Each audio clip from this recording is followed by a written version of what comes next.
Hello, my name is Alanis King, and this right here is a 2005 Lotus Elise. This is a dream car for so many car enthusiasts because it's light, it's fun, and it's manual. I personally look at Lotus Elise listings at least once a month, and I bet you do too. And if that time is rolling around right now, it's time to look at your monthly Elise listing. This Elise is now available on Cars and Bids. You can check out more photos, see the full spec list, or maybe even bid on it at the link in the description of this video. Before we get to this Lotus Elise, let's talk about what the Elise even is. The Elise is an iconic British sports car that debuted at the Frankfurt Motor Show in 1995.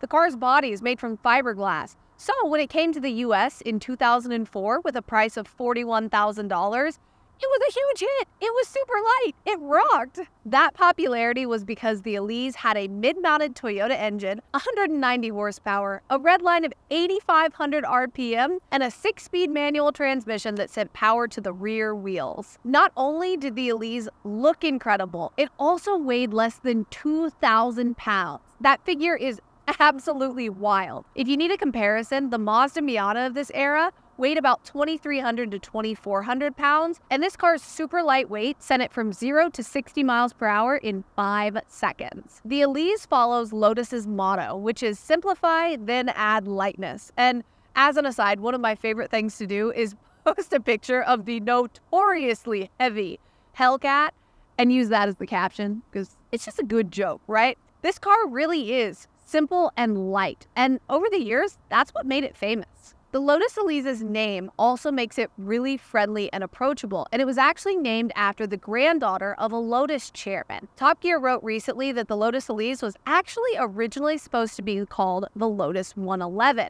and I think that's also a good name. Like, the Lotus 111 sounds like a supervillain car, but the Lotus Elise sounds like an Alanis car. Both of them are good, but the Elise really is an everyone car. To me, it's one of the most famous cars on the 2010s internet, because when you start getting into cars and you want to buy a sports car, one of the first things you used to stumble upon was a story from my boss, Doug DeMuro, about this car. Alas, that story got lost to the internet dark ages, deleted at no fault of Doug's. But the main idea was, the Lotus Elise, no matter the condition, year, or mileage, is a $30,000 car, and it never really dips under that figure. For many years, if you looked up a Lotus Elise, it was $30,000. If there was a particularly clean one with decently low mileage, maybe it was 33, but it wasn't gonna go under 30. It was the quintessential $30,000 car forever.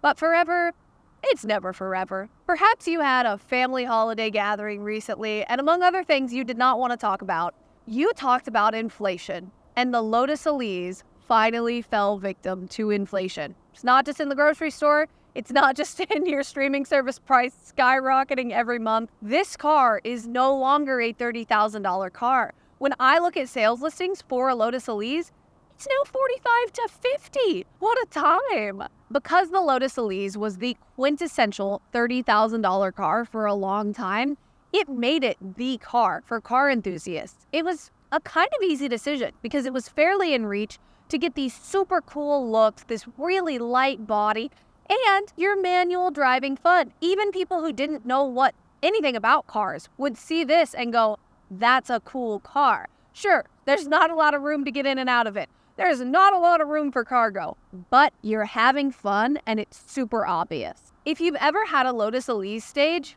you've probably really thought through it. Maybe made a pros and cons list. And on the pros list, you had the fairly reliable Toyota power and the overall fun of the car. On the cons list, you have a couple of typical British car things. Fussy electronics, little plastic bits falling off sometimes, and then you have the big one, the fiberglass body. That's right, the super cool, light, fun, beautifully sculpted fiberglass body has a downside, and that downside is that this is one big clamshell. So if you have a minor situation, you get smacked in a fender bender, it's enough to total the car. There's a very famous news story from 2018 where a bronze Elise had this tiny little ding, this little bit of damage, and an insurance company totaled it. You could call it a case of simplify, then add salvage title. But even still, to me, this car is worth the risk. I think a lot of car people would also say this. It's special. And people know that when they see it, and you know it when you're driving it. That brings us to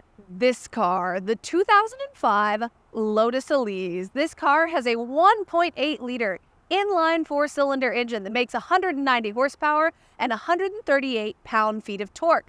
That goes to the rear wheels through a 6-speed manual transmission. And this particular Elise has a gated shifter. I cannot tell you why gated manuals are the coolest thing in the world.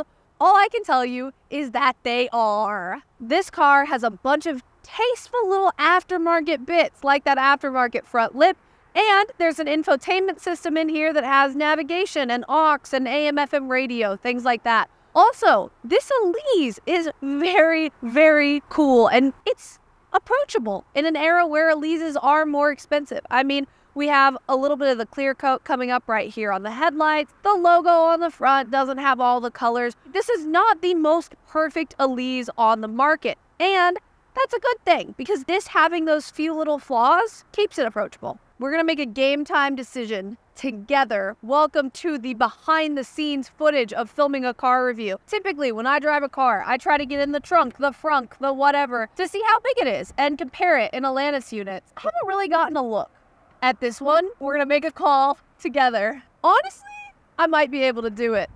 Let's see. Oh no, it can hold me. Oh wow, the Lotus Elise trunk is 1/5 of an Alanis. We have reached the fateful moment after getting out of the Lotus Elise trunk where we attempt to get in the Lotus Elise. And let me tell ya, I got in this car earlier to move it, and it is not pretty, okay? We start by taking everything out of our pockets. And then you sit right here. Nope, phone comes out. Other phone comes out. Ugh. And then the door closes. And then because the seat has to be all the way back here to get in the car, you then move it forward so that you can reach the pedals. This is small. And this is simple, and there's just not a lot in here. You have a little purse up here, so if I want to put my 2 phones, me and Kevin Gates, we could have 4 phones on the phone shelf. I could put my sunglasses on the phone shelf, and I could put the keys on the phone shelf. And it is a handy little thing right there. And then I have my gated manual shifter, which is so exciting, hand parking brake. And if you have a passenger, you are very, very close to each other, especially because you're shifting. You're basically hitting your passenger's leg every time you let off of the shifter. It is a close experience to have 2 people in this vehicle. Aside from that, there is not much else. I have a tachometer, and I have a speedometer, and I have an ignition and a push to start button in addition to the ignition. So basically what you do is you take the key and you put the key in the ignition. And then you turn the key. So, turn the key. My accessories come on. I take this big button right here. I press this big button. And then I press engine start. It's a very complicated process. But you know what? That's okay. Also, it's beeping at me because I don't have my seatbelt on, because it doesn't know we're not moving right now. And we can't tell it that, right? It's an analog car. It doesn't listen to you. And then when I got done driving it to this new location, I tried to cut it off with the engine start button. No. That's just an engine start button. So when you press it, engine's already started. It's not stopping. To turn it off, you just turn the key. Something you notice very, very quickly when you get in this car is that the steering wheel is so small. It's just a reminder that this car is so small. It feels like if there were a step between kid cars like you would get at Walmart and adult cars like you get at the car dealership, this feels like the junior car. This feels like the 13 or 14-year-old car, right? It's got the tiny little wheels, the tiny little inside. It's very much like Junior's clothing in here. But you know what? That means it's going to be super fun to drive, because this is a little go-kart. And because I treated you to the absolute joy of watching me get in this car, why not watch me get out? I think the funniest thing about sports cars, supercars, or anything like this is that this car, hold on, this car looks so cool when you're driving it around. And then when you park it at your destination, you have to do the most awkward maneuver in the world to get out of the car. Either like in a supercar, you kind of like slide out like a cracked egg, or in this car, you have to oddly lift yourself out. And that's what we're gonna do. So you can see what it looks like to get out of a cool car. Maybe we'll fast forward this part. Oh. And that's how you get out of a Lotus Elise. It's time to drive the Lotus Elise, and let me tell you, with hips like mine, your knees are glued together while driving this car. It's so small in here. Oh my goodness. It's so small, but it's also so fun because it's definitely go-karty. But also, a lot of times I find that when I'm go-karting, that go-karts are actually not built for my leg shape.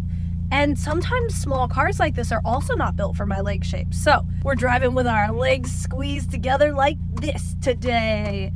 I've always read on forums and stuff like that Lotus Elises are a little exhausting in parking lots because of just how heavy the steering feel is. And if you were daily driving this car, yeah, I could definitely see how it's a pretty heavy steering feel, and it would probably be heavy in a parking lot. But for a short driving period like this, it's fine. I think I've only driven a gated manual once in my life. The interesting thing about a gated car is that you actually pay more attention to where you're putting the shifter because you can see where it goes. Also, this car is loud. Oh my goodness. And I actually find that because the pedals are so close together and because my feet are so close together, it's actually easy to give it too much gas, which is why you saw it jump a little bit just then, because I gave it too much gas. You don't really realize because your foot, because the pedals are so close together, your foot is kind of feeling around for the pedal. You don't realize totally that you're pressing it just yet because it's light. And so that's what I found just then. I mean, I've only put this car in first like twice. But I found that when I was doing that, I was giving it more gas than I should have. Come on, there we go, second gear. It's so funny to find yourself paying so much more attention to where the shifter goes because it's gated.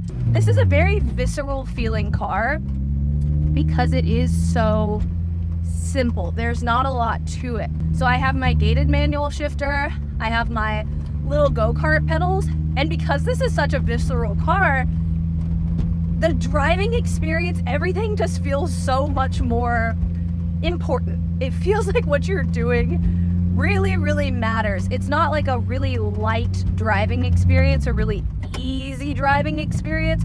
You're really paying attention to what you're doing. Once you've turned this wheel a bunch for whatever reason, if you're in a parking lot, if you need to do like a 20-point turn or whatever, once you've turned it a bunch, then it starts deciding, okay, now the wheel is gonna be really hard to turn, and it gets heavy. The clutch catches super, super smoothly in this car. So you give it a little bit of gas and it catches. And oh my goodness, it's loud. It's so loud in here. And I tell you, to have this like metal ball shifter with a gated shift pattern is just, oh, it's so nice. Oh my goodness. It's so go-karty. I know that's like a big cliche, the fact that it, like a car is go-karty, but it is so go-karty. Like if you're gonna say it about any car, say it about this one. This is a go-karty car, and it's a toy. It's meant to be a toy. We all look at it in terms of buying it as a toy, and you would be correct to buy it as a toy because it's totally a toy. I love things that feel like toys. I'm sitting here playing around and I'm having the time of my life in a Lotus Elise. Good for me. What a dream to finally be in a Lotus Elise. So that was the 2005 Lotus Elise. This has always been a dream car of mine, and I bet it's been one for you too. And if you want to make that dream a reality and scoot on into the driver's seat every single day of your life, This Lotus Elise is now available on Cars and Bids. You can check out more photos, see the full spec list, or maybe even bid on it at the link in the description of this video. Otherwise, we'll see you next time.